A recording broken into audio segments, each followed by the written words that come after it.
ఓం నమ శివాయ. నమస్కారం, స్వాగతం మన వైజాగ్ ఎస్ట్రో యూట్యూబ్ ఛానల్లోనే.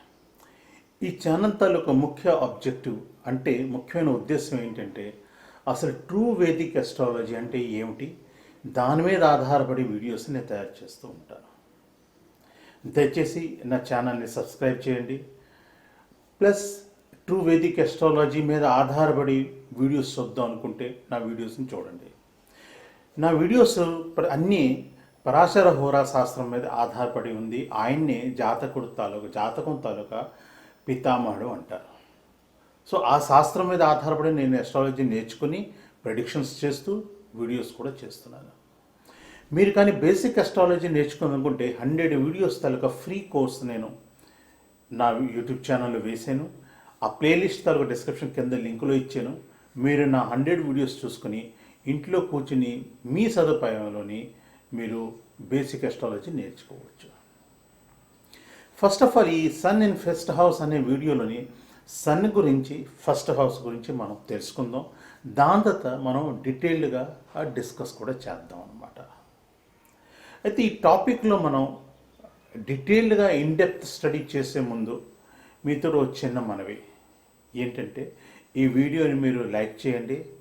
ప్లస్ మీ ఫ్రెండ్స్తో పాటు మీరు షేర్ కూడా చేసుకోండి. అదేవిధంగా నా ఛానల్ సబ్స్క్రైబ్ చేసిన తర్వాత బెల్ ఐకాన్ ప్రెస్ చేశారనుకోండి, నేను కొత్త వీడియో వేసినండి మీకు నోటిఫికేషన్ వస్తుంది. సో సన్ అనేసరికల్లా ఈ 9 గ్రహాల్లోని అన్నిటికంటే పవర్ఫుల్ రవి అనమాట. అస్ట్రాలజీలో అన్నిటికంటే పవర్ఫుల్ ప్లానెట్ రవి కంటే పవర్ఫుల్ ఎవరు కాదు. అన్నిటికంటే వీక్ గ్రహం సాటర్న్స్ అని. రవి ఒక పురుష గ్రహం. అది కూడా ఇది ఒక అగ్నితత్వంకి సంబంధించిన గ్రహం. అంటే ఉగ్రత్వంలో ఉంటుంది, కోపం ఉంటుంది ఎప్పుడు అనమాట, అగ్రెసివ్నెస్ ఉంటుంది అని మనం చెప్పవచ్చు. శనికి, చంద్రుడు, కుజుడు, గురుడు వీళ్ళు ముగ్గురు ఫ్రెండ్స్. కానీ శని ఇంకా శుక్రుడు వీరిద్దరు ఎనిమీస్ అన్నమాట, శత్రువులు. బుధుడితోటి, మెర్క్యూరీతోటి సన్ న్యూట్రల్గానే ఉంటాడు. గ్రహాలకి ఆధిపత్యాలు కూడా ఇచ్చే రాశులకి.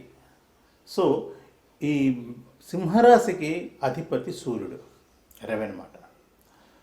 రవి మనకి మేషరాశిలోని 10 డిగ్రీస్లోని ఉచ్చ స్థితిలో ఉంటాడు. దానికి జస్ట్ ఆపోజిట్ 180 డిగ్రీస్ అంటే తులారాశిలో 10 డిగ్రీస్లోని తను నీచ స్థితిలో ఉంటాడు. మన జాతకుడు తాలూకా ఓవరాల్ ఆరోగ్యం చూడాలి అంటే మనం రవినే చూడాలి. అదేవిధంగా మన బాడీలో ఉన్న ప్రతి పార్ట్స్కి ఒక్కొక్క గ్రహం డినోట్ చేస్తుంది. స్పెషలీ బోన్స్ని సన్ ఏమని డినోట్ చేస్తారు. అంటే రవిని చూసి మనం బోన్స్ గురించి మనం చెప్పవచ్చు. సూర్యుని మనం ఆత్మకారకుడు అంటాం, పితృకారకుడు కూడా అంటాం. అంటే జాతకుడు తాలూకా ఫాదర్ గురించి మనం ఏమైనా చూడాలి అంటే మనం సన్ని కంపల్సరీగా చూడాలి. మీరు సన్ గురించి మొత్తం ఆల్ డీటెయిల్స్ తెలుసుకుందాం అనుకుంటే, తన తాలూకు స్థిర కారకత్వాలు ఏంటి అని తెలుసుకుందాం అనుకుంటే, నేను స్పెషలీ సన్ గురించి ఒక వీడియో తయారు చేశాను. కింద నా లింక్లో మీకు డిస్క్రిప్షన్లో లింక్ ఇస్తాను. మీరు ఆ వీడియోని వెళ్ళి చూడవచ్చు. నెక్స్ట్ మనం ఫస్ట్ హౌస్ గురించి తెలుసుకోవాలి. ఫస్ట్ హౌస్ని మనం లగ్నం అంటాం. ఇది కేంద్ర స్థానము. అంటే 1, 4, 7, 10 ఈ 4 హౌసెస్ అని కేంద్ర స్థానం అంటాం. త్రికోణ స్థానము అంటే 1, 5, 9 ఈ 3 స్థానాన్ని మనం త్రికోణ స్థానం అంటాం. సో ఈ 1, 2 కామన్ ఉండడం వల్ల లగ్నాన్ని మనం త్రికోణ స్థానం, కేంద్ర స్థానం 2 అంటాం.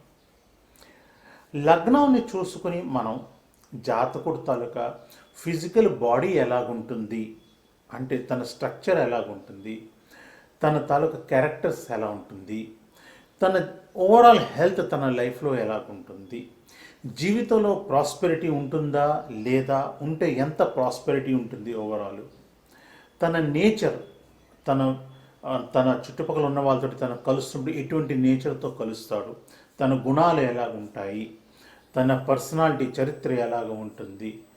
అదేవిధంగా జాతకుడు తాలూకా బిగినింగ్ లైఫ్ అనమాట, చైల్డ్హుడ్, పుట్టిన వెంటనే తన జాతకంలోని తన ఇనీషియల్ స్టేజెస్ లైఫ్లో ఎలాగ ఉంటుంది, ఇవన్నీ మనం లగ్నంతో చెప్తాం అన్నమాట.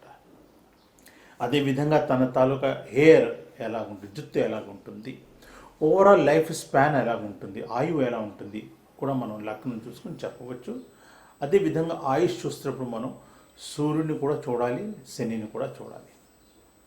ఫస్ట్ హౌస్లో సూర్యుడు కానీ ఉంటే, అంటే లగ్నంలో కానీ సూర్యుడు ఉంటే జాతకుడికి రెస్ట్లెస్ నేచర్ ఉంటుంది అనమాట. అంటే తన జీవితం అంతా తనపై పని చేయవలసినే వస్తుంది అనమాట. కానీ తన నేచురల్ క్వాలిటీస్లోని లీడర్షిప్ క్వాలిటీస్ ఉంటాయన్నమాట. తను ఒక టీంని తీసుకుని పనిచేసే కెపాసిటీలో ఉంటాడు. కానీ తనకి అహంకారం ఉంటుంది, గర్వం ఉంటుంది, సెల్ఫ్ సెంటర్డ్నెస్ అవుతాడు, అంటే కొంచెం స్వార్థం కూడా ఉంటుంది. లగ్నం కానీ సింహలగ్నం, ధను లగ్నం, మకర లగ్నం అయిందనుకోండి, జాతకుడు పట్టబడి ఉంటుందని చెప్పవచ్చు. అదేవిధంగా కుంభరాశిలో కానీ, అంటే కుంభ లగ్నంలో కానీ సూర్యుడు కానీ ఉంటే జాతకుడికి హార్ట్ ప్రాబ్లమ్స్ అవ్వడానికి ఛాన్సెస్ ఉన్నాయి అని మన పరాశర హోరా శాస్త్రంలో ఉంది. అదేవిధంగా ఒకవేళ లగ్నంలో కానీ వేరే పాపగ్రహాలున్నా, దృష్టిలు పడినా, పాపగ్రహాలతో కలిసి ఉన్న సూర్యుడు జాతకుడికి జుట్టు తొందరగా పడిపోతుందని చెప్పవచ్చు. మేష లగ్నము, కర్కాటక లగ్నంలోని కొన్ని సూర్యుడు ఉన్నాడు అనుకోండి, జాతకుడికి ఐ ప్రాబ్లమ్స్ ఉంటాయి, కళ్ళు రిలేటెడ్ ప్రాబ్లమ్స్ ఉంటాయి, చూపులు ప్రాబ్లం ఉంటుంది తనకి. అదే కానీ తులాలగ్నంలోని సూర్యుడు ఉన్నాడు అనుకోండి, అది కూడా ఉచ్చ స్థితిలో, అంటే 7 డిగ్రీస్ నుంచి 13 డిగ్రీస్ లోపున పవర్టీ ఉంటుంది, చాలా పేదరికంగా ఉంటాడు జాతకుడు. అదేవిధంగా ఒకవేళ సూర్యుడు కానీ రాహుతో కలిసి ఉన్నాడు అనుకోండి లగ్నంలో, అప్పుడు జాతకుడికి హైపర్ టెన్షన్ ఉంటుంది, కళ్ళ ప్రాబ్లం కూడా వస్తాయి. ఒకవేళ సూర్యుడు కానీ చంద్రుడితో కలిసి ఉన్నాడు లగ్నంలో, అంటే అమావాస్యకి ఒకరోజు ముందు తర్వాత పుట్టుంటాడు తను, అంటే చతుర్దశి కానీ, లేదు అంటే తను పాడ్యమి రోజు కానీ, అప్పుడు జాతకుడికి ఫ్లికరింగ్ మైండ్ ఉంటుంది. అంటే ఏంటంటే తొందరగా డిసిజన్ తీసుకోలేడు, ప్రతి పని చేయాలా వద్దా, లాభమా నష్టమా, లాభం ఎక్కువ ఆలోచిస్తాడు. తను డిసిజన్ పర్ఫెక్ట్గా తీసుకోలేడు, స్థిరంగా ఒక దృఢ సంకల్పం తీసుకునే కెపాసిటీ జాతకుడు ఉండదని మనం చెప్పవచ్చు. సో మనం చూసాం సూర్యుడు ఫస్ట్ హౌస్లో ఉంటే ఎలా ఉంటుందనేసి. ఈ వీడియో అంతా చూసి చాలా చాలా ధన్యవాదాలు. ఛానల్ని తప్పకుండా సబ్స్క్రైబ్ చేయండి. దాని తర్వాత మీరు ఈ వీడియోస్ని లైక్ చేసి షేర్ కూడా చేసుకోండి. ఒకవేళ ఈ వీడియోతో సంబంధించి మీకు ఏమైనా ప్రశ్నలు ఉంటే కింద కామెంట్స్ రాయండి, నేను మీకు తప్పకుండా జవాబు ఇవ్వడానికి ట్రై చేస్తాను. నామినల్ ఫీజు పే చేసి మీరు మీ జాతక చక్రం నాకు చూపించుకోవచ్చు. నా కాంటాక్ట్ డీటెయిల్స్ కింద డిస్క్రిప్షన్లో నేను ఇచ్చాను. ఈ వీడియో అంతా చూసిన చాలా చాలా ధన్యవాదాలు. నెక్స్ట్ వీడియోలో మళ్ళీ మిమ్మల్ని కలుస్తాను. అప్పటిదాకా సెలవు ఇవ్వండి. నమస్కారం.